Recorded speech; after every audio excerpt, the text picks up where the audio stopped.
Welcome to yet another Deviant Fun's video review, your online comic book shop that ships from Europe to Europe. Today I've got DCeased here by Tom Taylor, Trevor Harsin, Stefano Gaudiano and Rain Barreto. This is a 2019 book. It tries to exploit the fashionability of zombies. Yeah, but you'll see what I mean by it. So once again, the DC universe is faced with the ultimate doom, the possibility of Earth being vanished. The book starts with the Justice League fighting Darkseid, having him subdued by the lasso of truth, and suddenly Darkseid just gives up and says, "Okay, I've got what I came for, so now I'm leaving," and he just vanishes through a portal. Later on, we understand that what he was looking for was the anti-life equation, as usual. And we know that he has already half of it, and that the other half he expected to find it on Earth, and that's why he was there. And the second part of the equation lied somewhere in the digital being of Cyborg. And they want to extract it. So Darkseid summons death, and they add death to the equation because in order to extract the other part of the equation, the holder of the equation could not die. So they had to mix something into the equation, but it goes terribly wrong, as you can see by Darkseid's face getting all ripped off. Is the first victim of the damaged anti-life equation, and immediately he seeks for destruction and death. So he actually blows up his own planet, Apocalypse, that we see here, blowing up, and his servant, at a last-minute resort, tries to expel Cyborg from their dimension and throw him back to Earth, but it's too late because he's also infected, because he's the holder of the virus too. And here's where things start getting funny in the wrong sense of the word. This virus, which transforms everyone in something like a zombie, even the superheroes are not immune to it.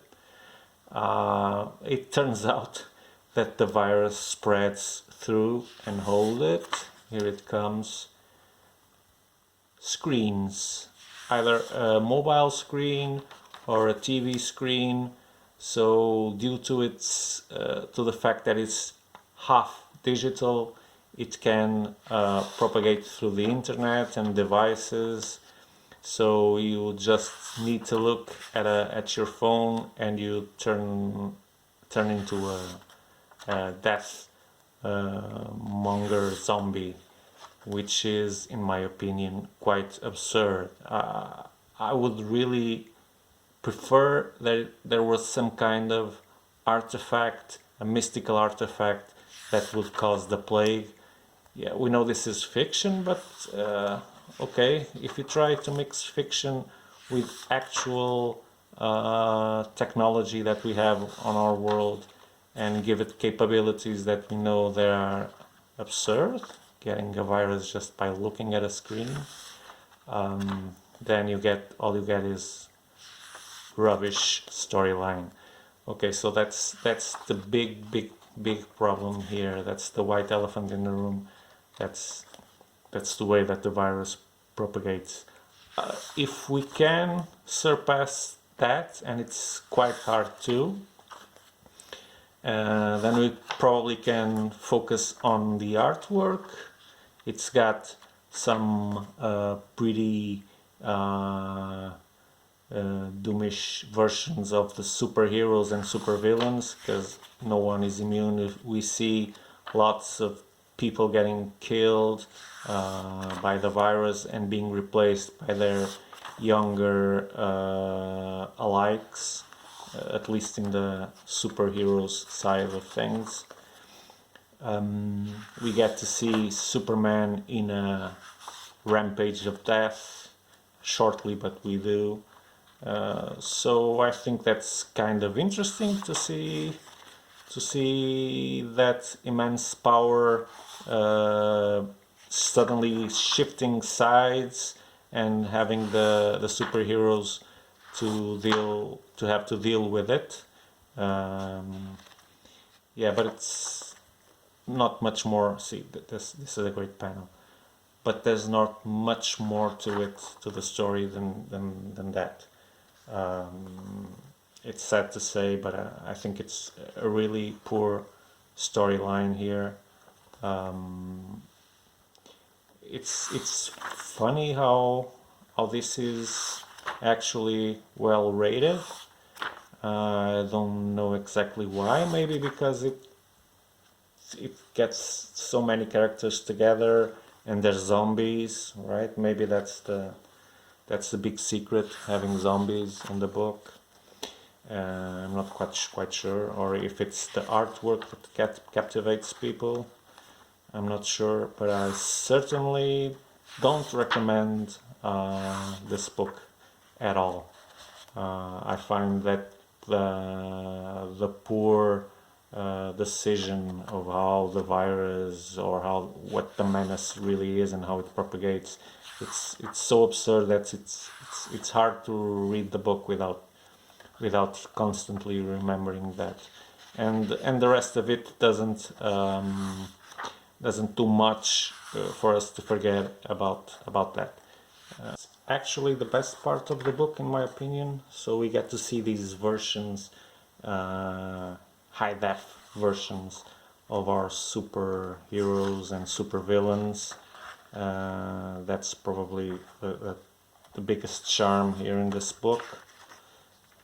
Unfortunately, in my opinion, it's the really unique, great thing that you can find here. So, no more to say about this, unfortunately. I was very, very unhappy to see that it didn't hold up to the expectations, unfortunately. But yeah, bad reviews are also important, so if you're planning on purchasing this, now you know that not everybody likes it, and that is, in my opinion, very flawed in terms of script. So stay tuned for new videos. We've got leaf-throughs, we've got reviews, so I guess I'll see you around soon. Bye bye.